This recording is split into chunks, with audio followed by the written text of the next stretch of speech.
What we're going to do is we're going to do a bit of a fireside chat, if you will, to talk about some of the principles that we apply in terms of combining data and creativity together to drive real business value based on in the marketing world, and kind of uncover a little bit of the war stories that we kind of go through. We're going to show you some of the work that we do. We're going to show you some work in the industry. We're going to kind of unpack that, show you the math behind it. What were the things that we had to overcome? Danielle is our chief creative officer, kind of, you see all the work and you are part of a lot of what we do. And so we're really going to kind of keep this fairly informal. We're going to have some time for questions at the very end. But to really start, just to give you a kind of a broader sense of Possible and who we are one of the largest digital agencies really on the planet. We have about 15 different offices? 15 different offices. 1,500 people globally. We get the great privilege of working with brands like Coca-Cola, Procter & Gamble, AT&T, Microsoft, and many others. And really, they hire us to push the boundaries, take them to the forefront of where digital is going. Oftentimes, that can be a bright and shiny object, but for most of the work that we do, we really try to get into kind of building a culture that is data-driven, that is digital forward, digital first, because really at the end of the day, if I have my little clicker here, this is the reality in the world in which we live. And if you guys, this is actually something that some of my friends at Twitter shared with me, and I thought it'd be great to share with you. If you can read it, says, WTF is wrong with this dude? What's he looking at? The world? Right? And I can look at you guys here now. I know probably half of us are still looking at our phones here in this room. And by the way, actually, has President Trump done his first tweet as president? He has. What was the subject? Ratings? Making America again, great again, something like that. I think there were bets on what he would say. That doesn't surprise His me. first tweet as a president. Anyway, but this is the world in which we live, and let's be honest, that behavior is shifting more and more each day. You look at every day, people watch collectively 110 years of content on Periscope every single day. 150 million people are spending 20 to 25 minutes on Snapchat every day. Let's put that in perspective just for a second. 2016, Super Bowl. How many people watched the Super Bowl? Anybody have yeah. Who knows how many people collectively watched the Super Bowl in 2016? Anyone? How much? 30 million. Anyone else? Anyone? 114 million. So 114 million people watch the Super Bowl. 150 million people go on to Snapchat every single day. Every single day. And oh, by the way, these are individuals who are incremental to those who are watching TV. They're not necessarily watching TV. They're 18 to 25, right? And then if you think about it in terms of your daily life, we spend a lot of time on social, and we end up seeing a lot of ads each day. 300 ads by 10 a.m.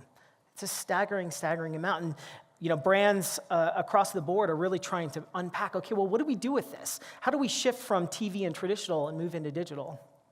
And so over the past year, we have seen brands amp up digital content creation. And there's a stat that I found that was just staggering to me, though I think we see it every single day. These brands spending, creating 3x the volume of content and yet seeing zero lift in engagement.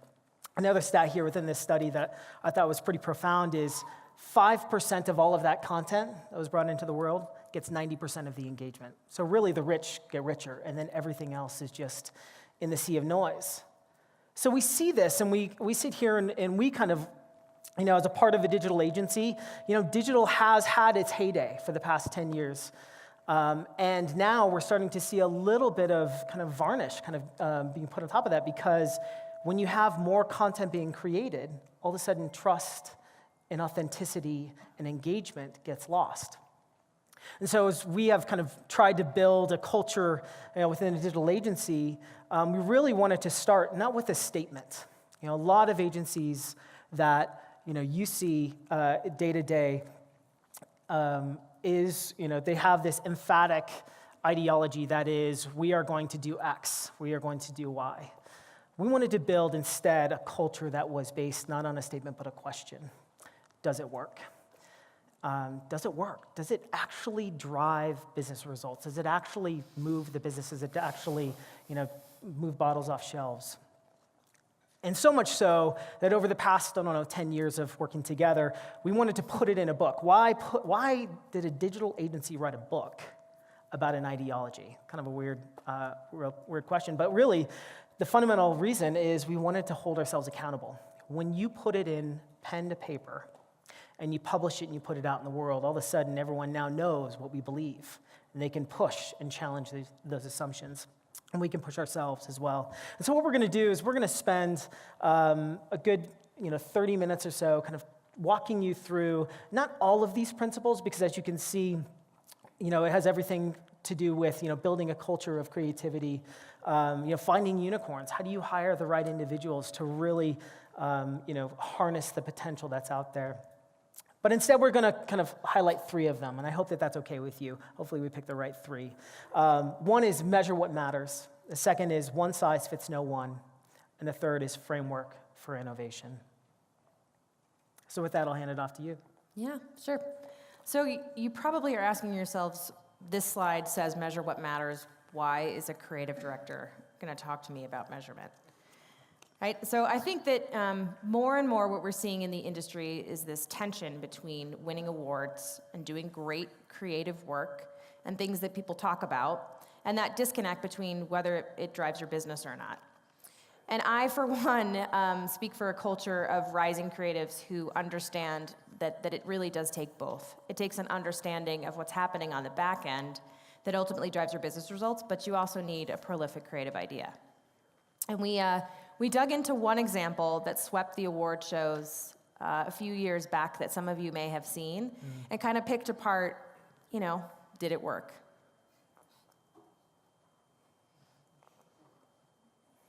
So we can get this thing to go. Every life is worth saving, and that's serious business. Except when you consider that this sentiment has given rise to 2 of the funniest and most popular public service campaigns in history. On one hand, we have Dumb Ways to Die.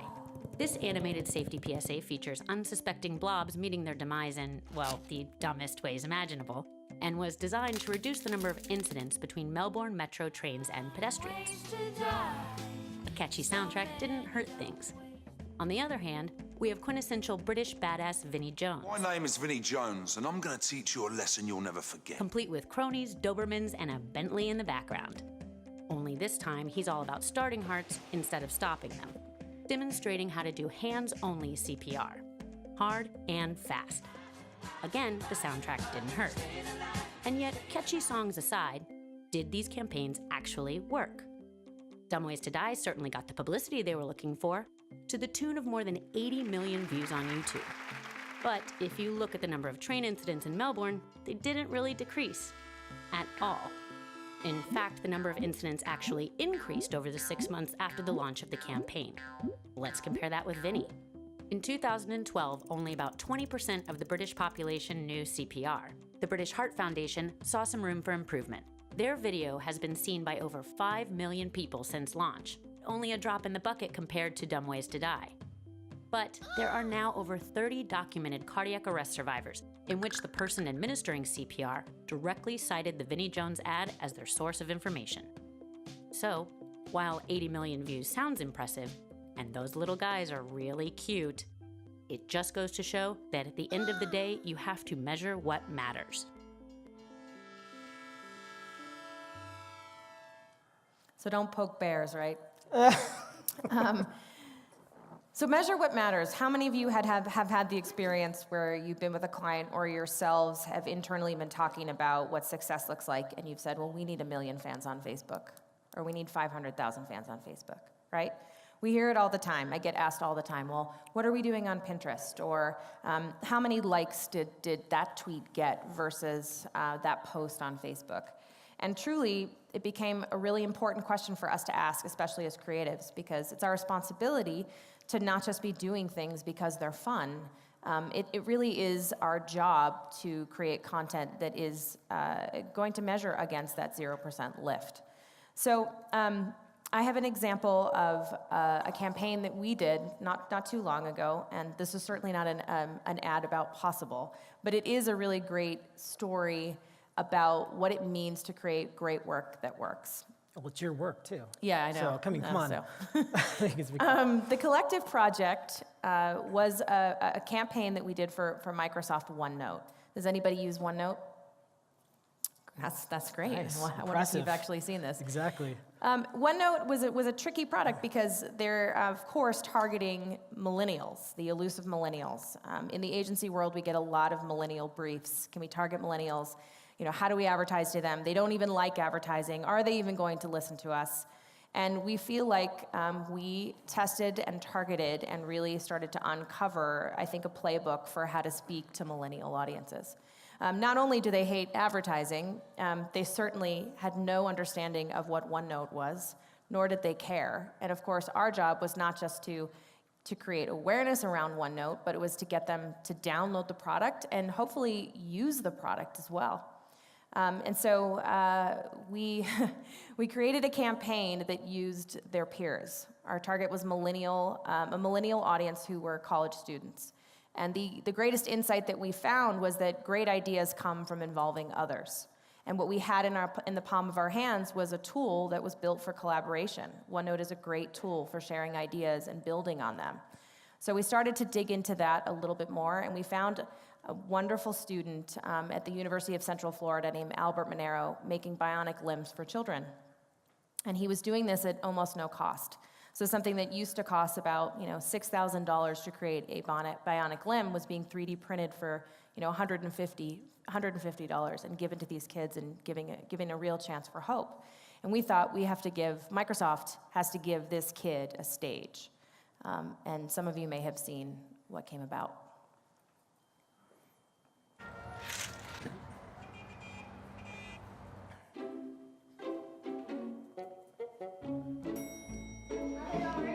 So just gonna go down here.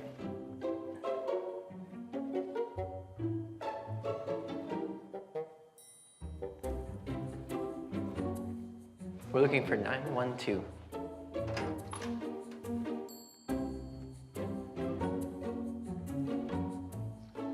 Hey, Alex, how are you? Pleasure to meet you. I have another bionics expert on hand, so I thought I'd drop by. Thank you. Yes, a pleasure. Nice bow tie, by the way. Thanks. How were your travels? It's very good. Well, I thought I'd bring one of my gauntlets and match it up with yours and see if everything's copacetic. You want to have a look? Sure. Ready? Yep. Great. Each one looks the same. Actually, I think yours might be better than mine. What do you say we both try them on, do a progress report? Okay. You know who that is? Iron Man. What's his name? Robert. Great.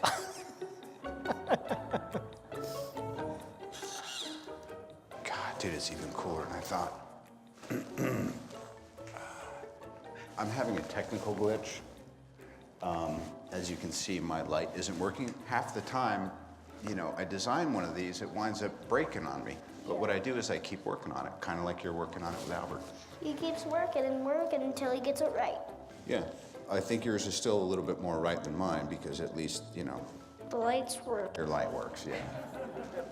Ah, look at that, Dan. It's a marriage of robotic technologies. Bang, nailed it. Love it.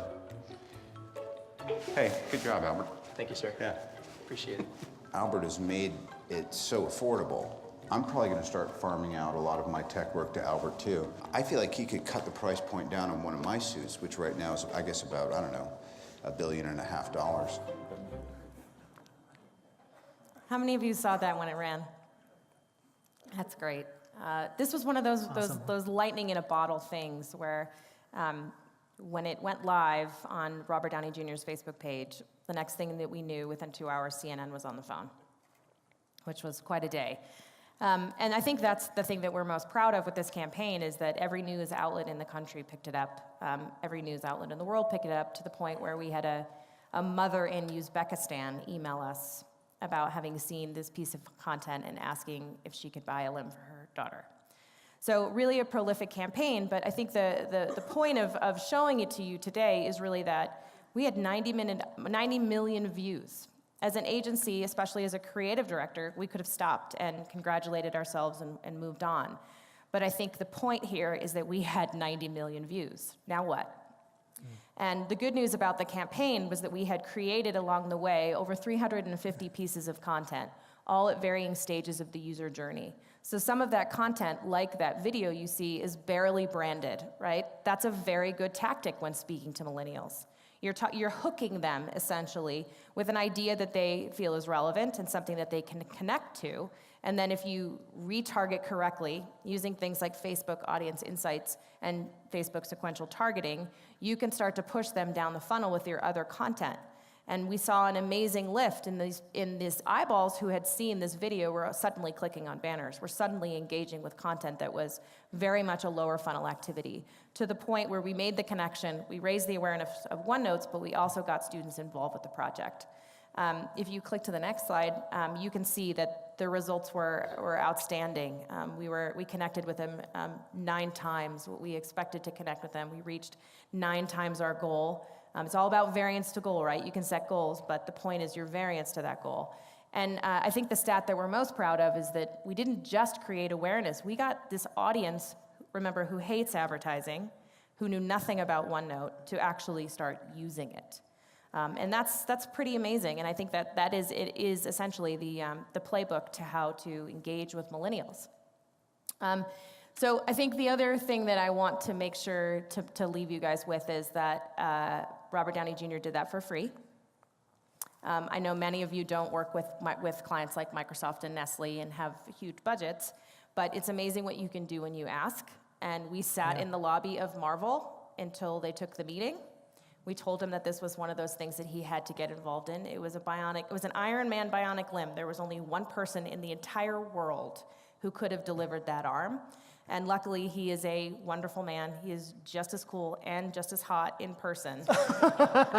And he was a great partner to us. We flew to Atlanta on a Thursday. We shot in one take for 20 minutes on Friday. We edited Saturday, Sunday. We went live Monday, and we had 30 million views in an hour. It's amazing. Well, I would even say, I mean, the usage stat is the thing that blows me away. I mean, we've all seen the stats around, app download has decreased and decreased and decreased on mobile devices, and to have college students downloading OneNote is pretty staggering. Yep. Right. I was going to ask you about whether he was good looking in person, but He's getting a awkward. little older. He's getting a little But salt and yeah, pepper in the hair. he was very, very kind. It was a once in a lifetime opportunity to be a part of something like that, and I think he would agree. Yeah. So the next principle that we often talk about, which is another chapter from the book, is called Framework for Innovation. Another debate that we often have in the industry, especially in the creative department, is when you use technology and when you're using technology for technology's sake. We often call them bright, shiny objects. And we had a client, how many of you have ever had Saint Germain, the cocktail? Very few, right? Very few, yeah. And yet, so many of you have had it and don't know it, because Saint Germain, the liquor, is actually made from elderflowers, and it is what bartenders consider to be their duct tape. It is as prolific to the bartending community as simple sugar. And yet, we had this amazing spirit that was being used as an ingredient, and we needed to create it as a base spirit. And yet, if you look at the nightlife, it's highly, highly crowded. It's very, very difficult to outshout that market in an environment when you have Absolut and Tanqueray tonics and media budgets that were far beyond what this small niche brand had within the Bacardi suite of products. And so Diageo was kicking Bacardi's butt in the innovation space. But we knew that we had to speak to an audience that embraced that technology. So if you click to the next slide, instead of engaging with the nightlife and trying to overrun our competition, we created an idea called Vive the Day Life. If you think about French culture, they stop and slow down an awful lot more than we do. And that spirit is really a beautiful thing to carry into your marketing. And yet we have this audience, usually of millennials, especially in this case, who are obsessed with efficiency.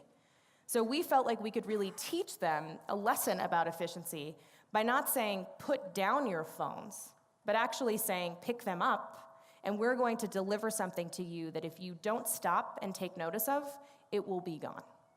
So enter Periscope. How many of you are on Periscope? Well, of course, this campaign happened before Periscope integrated with Twitter, but needless to say, the reason that Periscope was such an interesting platform for us in the innovation space was because it had that opportunity to create fleeting content.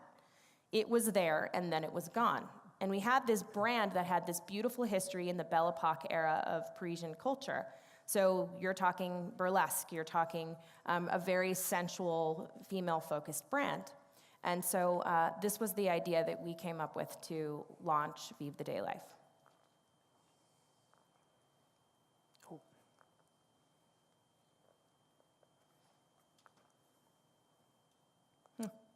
Well, the video isn't working, it seems. Can they play from back there?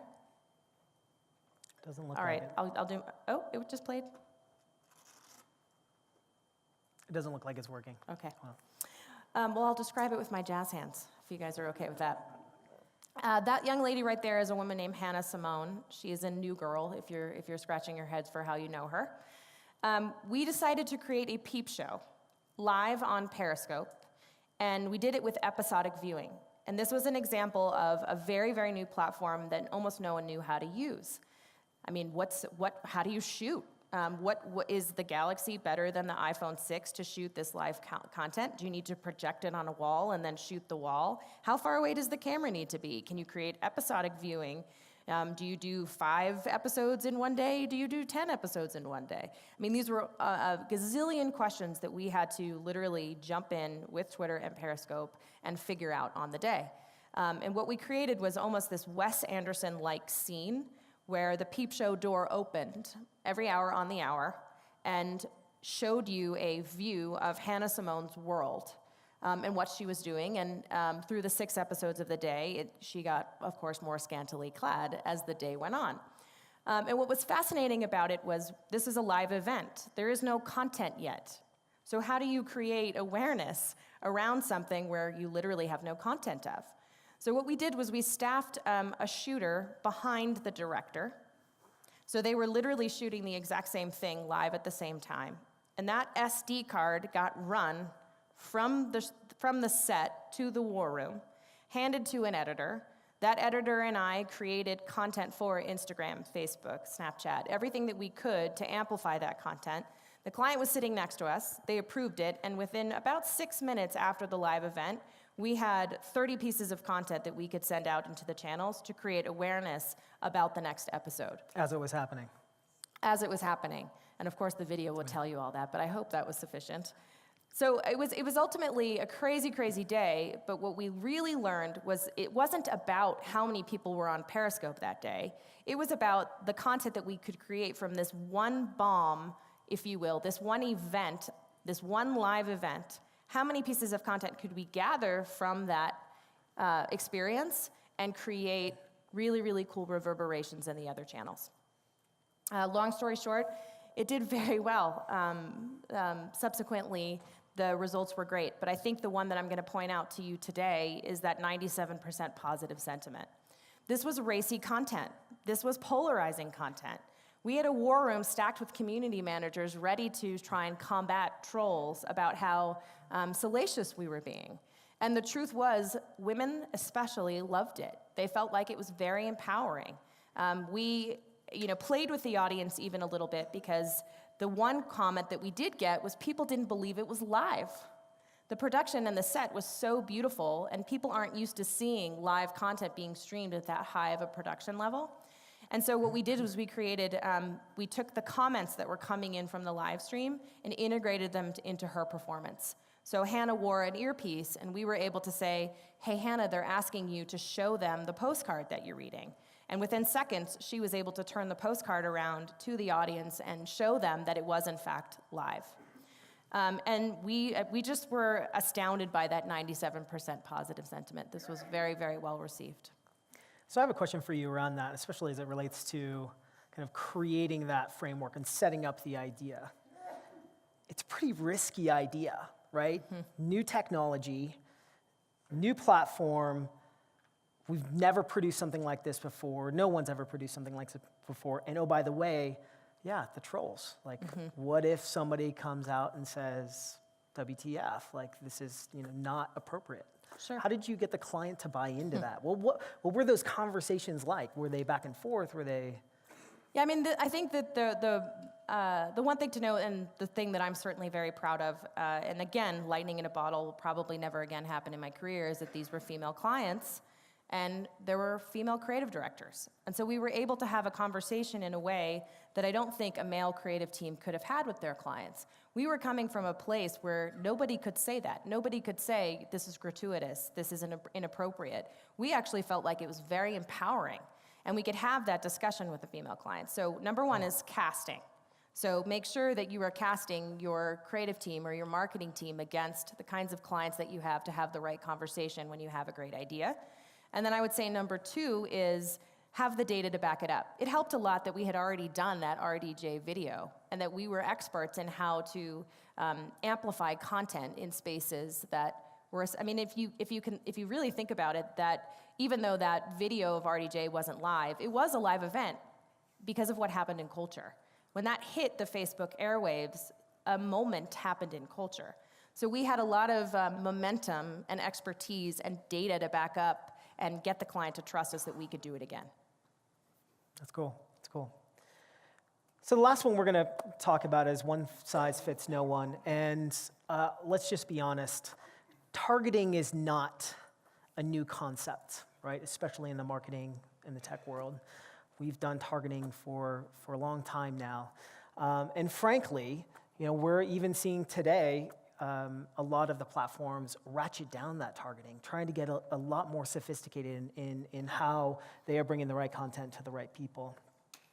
But one of the things that we've found is, while that type of targeting can work for a lot of brands, right, whether it's a CPG brand or a tech apparel, you name it, one of the things that gets lost in that concept and throwing out targeting more specifically as a media play is it loses sight of the human aspect of targeting, really creating a one-to-one kind of experience, right? Something that is truly human in its own way.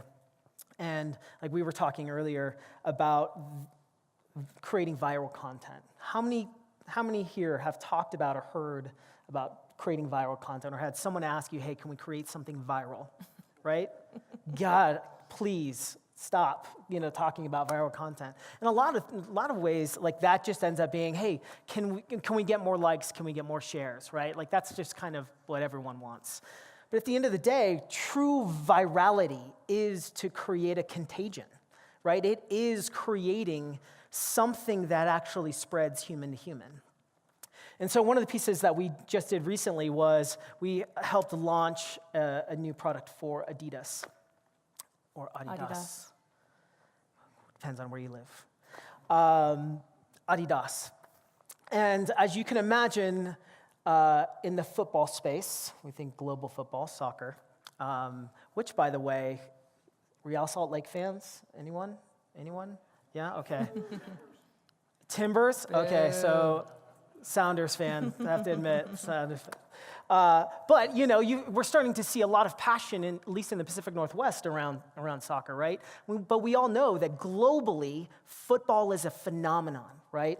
And you have Puma, Nike, Adidas, Diadora, you name it, kind of trying to one-up each other for every single boot that gets made, right? We have to make sure we get it on Cristiano Ronaldo's feet, right? There is a lot of money built around this.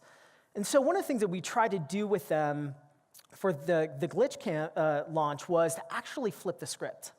Instead of kind of coming in big, what we really wanted to do was come in micro, come in small, and let it grow on its own.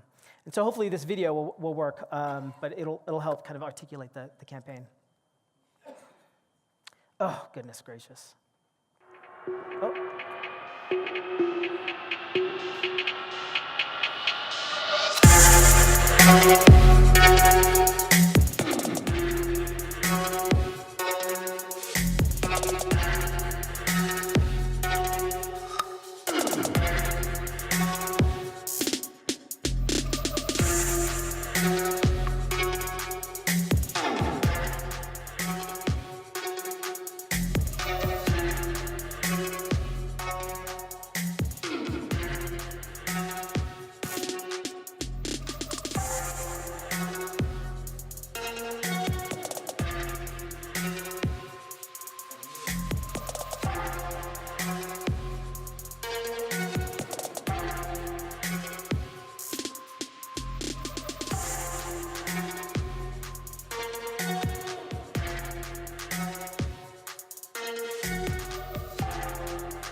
One of the things that I love about that work is that usually you have an audience who wants instant gratification, and yet the second that you say customization, everybody is already hearing 4 to 6 weeks in their head, right? Right. And the delivery mechanism of saying not only are you going to be invited to this via your friends, starting with guys on the Manu team, spreading out virally, we're going to deliver to you within 4 hours. A really, really unique kind of flip on not expecting the big, but starting really, really small and going back to, the fundamentals, great customer service, instant gratification, customization, things that we say in marketing all the time, but often get misconstrued when we're going after, vanity metrics, really, really high numbers instead of really, really great engagement that creates loyalty and advocacy. Right. So why start in the London market? Why start by not creating a big splash like we see Nike or others do? And they do it, frankly, very well, but start micro. And the reason why is, as you kind of look at kind of this chart here, is one of the insights that we found was like, listen, while football is a huge phenomenon, we're talking about individual people and communities or tribes of people who have unique passions, right? And they kind of are, connected like glued together because of that passion. And we wanted to foster that in a way, right? We wanted to use that as kind of an amplifier and frankly, create FOMO, right? We wanted to create FOMO. We wanted to create this sense of, I want that. Like, I want to get what he has. If you can get the glitch and you can get that in 4 hours, I want that too. And so I think in a lot of ways, it was really a bottoms-up approach to launching a product, which, at the end of the day, we were able to see some really great, just initial results, right? You start to see, again, we tried to flip the script, and instead of like getting a ton of people to see this right away, we wanted to really create a crescendo. In just 5 days, starting to see product fly off shelves is a pretty damn good way to start, especially when it's just in London. But as this continues to evolve, as Glitch continues to grow, we think it's going to take on a lot of momentum in the future. And really, as we think about one size fits no one, I think the challenge for us is that we always ask each other is, it's not just about a media strategy. It's actually creating a one-to-one connection, a way to get people to push that emotion towards another human being versus just making sure that we retarget you based on what you saw on Amazon, for that matter. So it kind of begs the question, targeting can be creepy, right? Yeah, it's true. Well, and let's look at, Snapchat has been kind of the greatest, kind of banner holder of, hey, listen, we're not going to be creepy. We're not going to allow that that type of retargeting based on what people saw or bought, et cetera, that you see on Facebook. But I think as we all saw this week, they're already putting that targeting strategy in place on the platform. And, for me, while yes, it can be creepy, I think that, I move toward, personal advertising is better advertising, right? It's not, it's a lot better, to see that. I would personally rather see something that I would be interested in and more likely interested in than, something that I'm not, for that matter, right? But yeah, it can be, considered creepy for sure. And so with that, I want to kind of stop us talking. Sure. I do want to open it up to questions, so I know we have about 15, 20 minutes or so. There are a lot of principles in this book that we could articulate and kind of share out with you. We do have some that we've brought here that we'd love to give away, certainly for those who have questions, who are interested in them. But for those who have questions, we have a couple of mics in the back. And I'm sure the questions will not be toward me, but probably toward Danielle. And they're sending me a note in the back, too, that they can play the Peep Show video. So if any of you want to there stick you go. around for Do you guys that, want to see can. that? You guys want to see that? Okay. Yeah, go for it.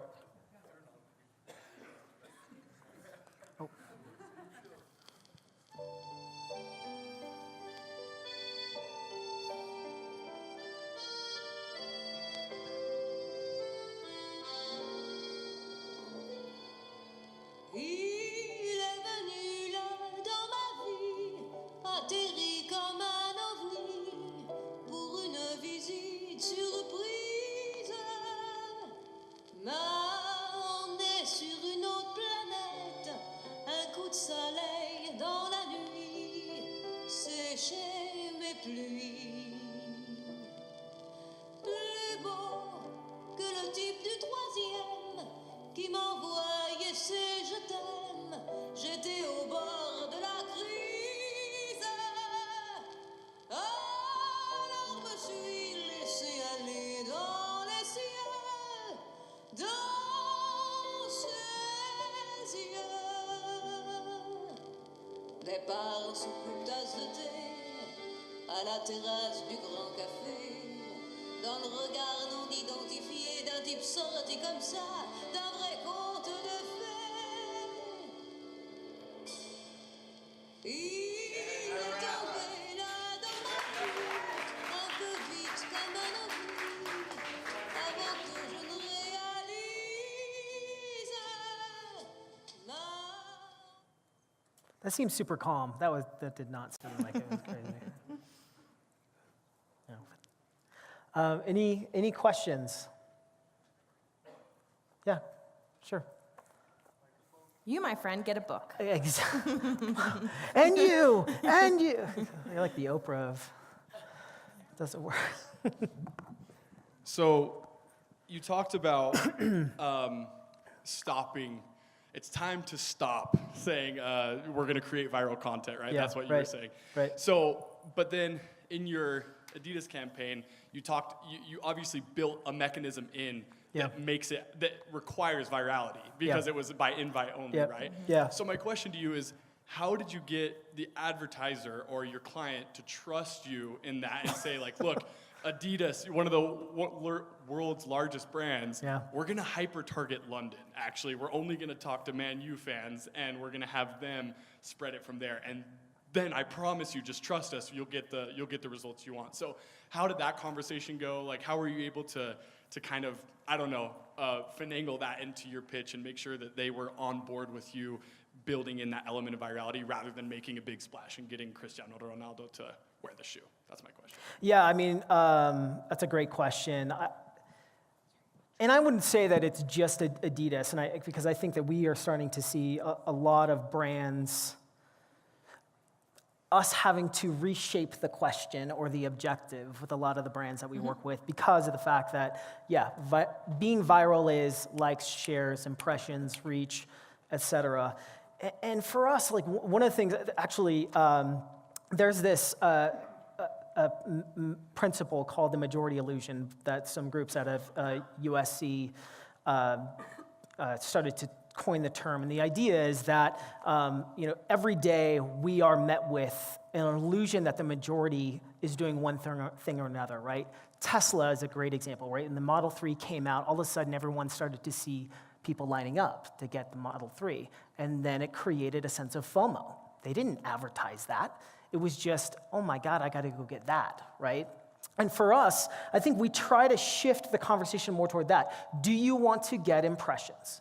If you want, we can buy that for you. It's an easy thing to buy if you have the cash. And for some, they do, right? Coca-Cola, right? They've got the cash. They've got the cachet as well. They can buy their way in.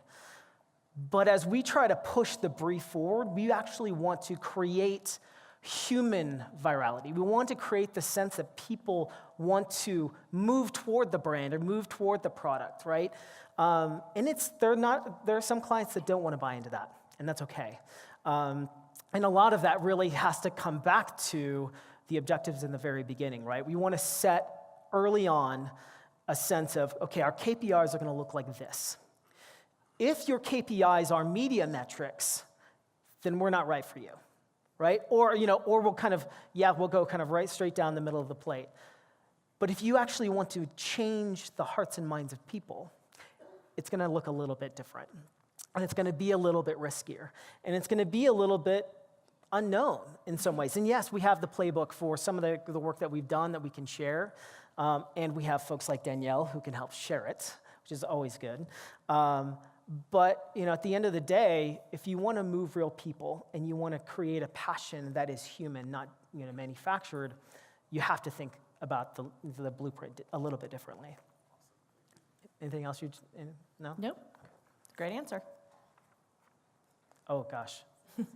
Sure, go ahead.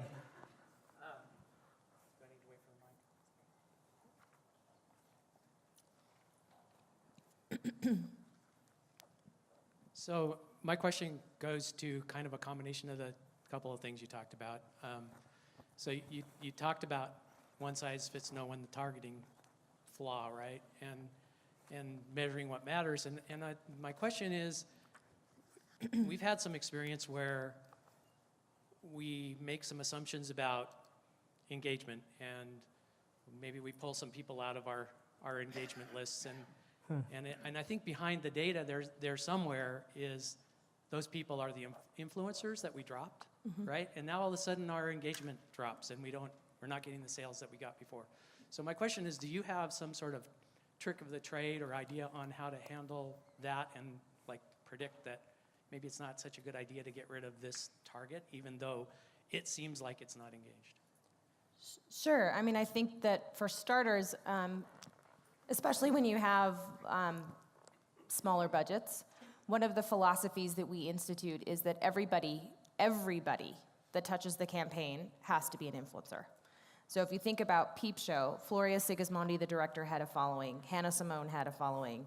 All of the production group had a following. We did several other campaigns within the Vive the Day Life community, and we created Pour Tour bikes with bars on them. We lovingly refer to them as bike tenders, and did a partnership with Uber. So you could use your Uber app to order a Pour Tour bike to your house, and the bartender would make you a Saint Germain cocktail. And it was down to the bartender needed a social following. The sign painter who created the box that was the Pour Tour bike had to be an influencer. So we really tried to speak to avenues and audiences that we otherwise didn't have a right to play with. So why does Saint Germain have a right to speak to an audience of sign painters? But suddenly we had a context for that conversation. So I would say start with an influencer strategy and make sure that that's the basis of where you're going. And then something like the majority illusion and even social listening can give you a sense of who and what's going to resonate with your target. So for example, when we cast Albert Monero in the Collective Project, we did some social listening around bionic limbs and his topic to see if there was going to be enough of a soft bed for people to rally around that conversation before we even cast him as an individual. So I think there's tricks of the trade like that you can start to figure out, but it also starts with your idea. If you have that idea, then you've got to get creative minds who understand the data to start to think about these things for you and how they can propel your content. Let's go in the back. See if we can get someone in the back, right back there. Yep, hands up. Yeah. Sorry, I'm making you run around.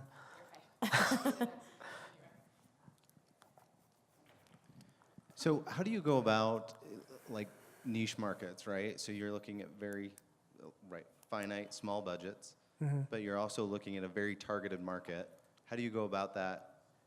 Getting the creative up to speed, getting the creative team aware of what's going on, and then coming up with strategies to hit that particular market. So For example, in the market that I'm working in with deaf and hard of hearing individuals. So I don't have sound to help support things. English is a second language. How would you go about, identifying some of those strategies and working with that niche market from a creative standpoint? That's a tough question. I love that brief, though. God, what a challenge. Yeah, I mean, I think the first thing that I do whenever I have an assignment is get online. The most amazing thing about social listening is that it's a focus group that doesn't even know they're participating in a focus group.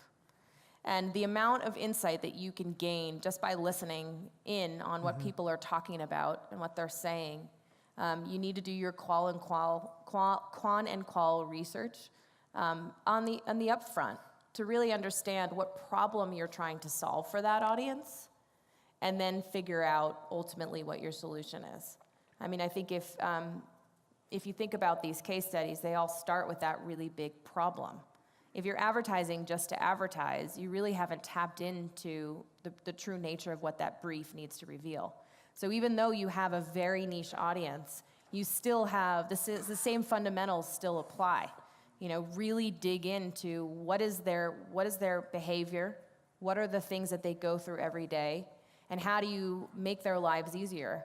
I'm certainly happy to talk a little bit more after to get a little bit more specific with you, and we can follow up with even deliverables that might help. But I mean, writing that brief is really going to be the ticket. Yeah, and there are a lot of kind of really good tools. Google, Pinterest, Twitter, they all three of them have really good tools for you to, uncover insights based on search terms or trends or spaces, and even getting down to geolocation. What are they saying where? And those are really open to a lot of us, right? You just have to go onto those sites and find them. Google Insights, Google Trends, they have those. And I would say, especially for a market that is very small, English as a second language, and sound is isn't pertinent. Facebook, great micro-targeting. Video is fantastic with the sound off. That is a perfect platform for you. I would highly consider that. How are we doing on time? Let's do one or two more questions. Okay. One or two more. You get a pick. You're up. We haven't heard from a female. Oh, How about yeah, you in the there front? You go. So an issue that I've been having lately is trying to determine how to set specific goals when I'm targeting social media. My clients come to me with outrageous numbers of targets that they want to reach in terms of likes. Yes. No. Surprising, right? No. So first of all, how do you set those goals for them, and how do you make it clear to them that this is something that they can reach, and that maybe they don't need to reach so high to reach their marketing goals that they want? Gosh, that's a great question. We see that a lot. And I think in a lot of ways, it kind of goes back to the measure what matters, not what's easy, right? It's really easy to come in and say, we want to reach 90 million people, right? Boom, done, box check, right? And you have to have that relationship with the client to say, why? Why? Well, we want to reach 90 million people because we want to make a big splash. Why? What are we trying to do? Are you trying to get, because we would say, you look at Glitch as a great example, right? Kind of fanning the flame of passion within a tribe can be just as impactful, if not more, than just blasting trying to get 90 million people. And I think there's a lot, obviously we have to come to the table with some data or examples to be able to back that up, right? Instead of the just trust me, as we described. But I think that it really begs the question to keep asking why. Vanity metrics are really easy to measure. And they're really easy. We see it every day. Pat yourself on the back. Great job. You got all the impressions. Well done. You could have bought those impressions. What does it matter? What are we trying to do? I had a great situation happen for a really prestigious car brand that I worked on, where they They were so proud of their Facebook numbers. They had as much Facebook engagement as Lady Gaga did on her Facebook page. And yet when we got the business and started to dig in, we realized that the majority of their fans were 24-year-old boys in India who in no way in hell were going to ever be able to afford one of their cars. And there's something to be said for fandom, certainly. Sure. But that was a real revelation for that client. Because they had spent the year in social media trying to reach those goals and realizing that it had literally no impact on their business. So we do workshops, goals workshops, where that why question just keeps getting asked, and you can really pull a client into showing them examples of how to better approach what they're trying to solve. But I think a lot of the times clients don't know what their problems are. So if you start with the problem, then you can set clear goals for how to attack that problem, solve that problem, and then your KPIs kind of fall out. One more, we out of time? Okay. Thank you. I really appreciate it. Cheers.